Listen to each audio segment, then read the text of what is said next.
এইখিনি ইয়াত তিনিটা হাঁহৰ মাংস আছে, একদম ধুনীয়াকৈ মেৰিনেট কৰি থোৱা আছে। আজি এইখিনি বনাই খোৱা হ'ব।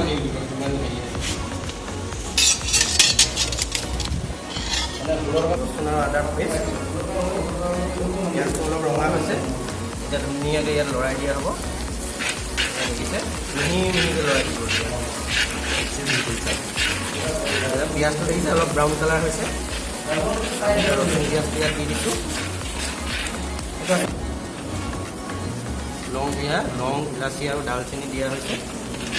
এইটো গোন্ধৰ কাৰণে দিয়া হয়, ধুনীয়া গোন্ধাব। জলকীয়া দিম এতিয়া। এইটো পিঁয়াজখিনি মাজতে চপাই দিছোঁ। সেইটো এতিয়া আমি তেলত দি দিম, নহ'লে জ্বলি যাব পাৰে। মাংসটো দিব লাগিব। কালাৰটো আহি গ'ল। ইয়াৰ পিছত এইটো মাংসটো দিয়া হৈছে। এতিয়া ধুনীয়াকৈ লৰাই দিব লাগিব। এইটো এয়া দেখিছে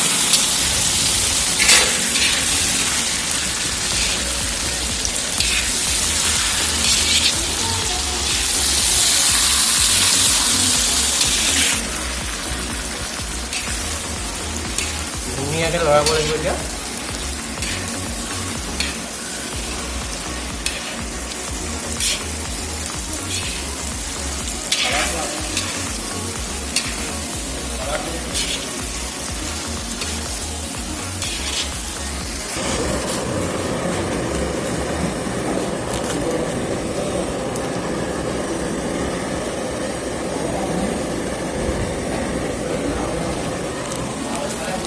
আমি এতিয়া ইয়াত হালধি দিম। ঘৰৰ হালধি নহয়, এইটো দোকানৰ পৰা পেকেট হালধি। ভাল ব্ৰেণ্ডটো ভাল। এতিয়া ধনিয়া পাউডাৰ, তাৰপিছত আমি দিম ইয়াত যিটো মিট মছলা। এতিয়া ইয়াত দিয়া হ'ব মিট মছলাটো। মছলাবোৰ বেছি মিক্স নাই কৰাটো। ইয়াত কাশ্মীৰী মিৰ্চ অলপ দি দিয়া হ'ব, কালাৰো উঠিব। এতিয়া লগতে অলপ জিৰা। আপোনালোকে ধুনীয়া কালাৰ এটা ওলাইছে।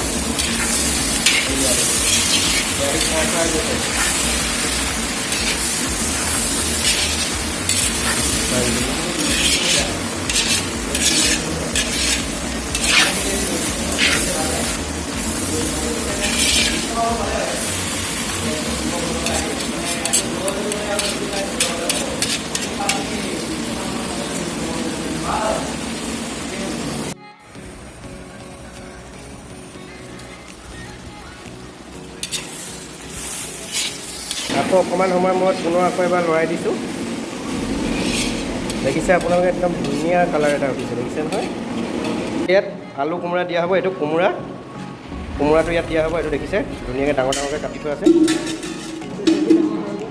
হাঁহ কোমোৰা জুতিৰ কথা জানেই চাগে, আমাৰ অসমীয়া মানুহেতো জানিবই। এইটো ধুনীয়াকৈ কোমোৰাটো এতিয়া আমি মছলাটো যাতে ধুনীয়াকৈ মিক্স হয় সেইকাৰণে লৰাই দিছোঁ।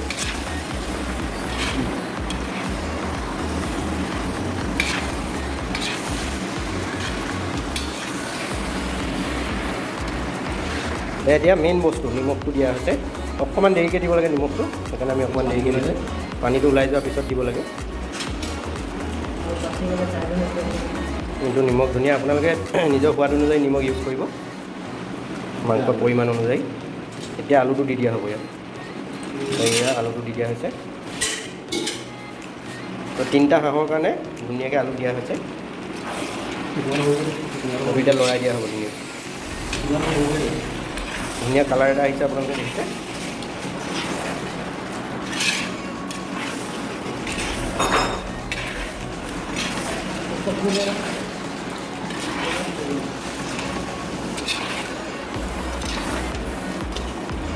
ধুনীয়াকৈ লৰাই মিলাই দিলোঁ। এতিয়া লাহেকৈ ঢাকি দিয়া হ'ব আৰু মই আহিলে নিমখ চেক কৰিবলৈ।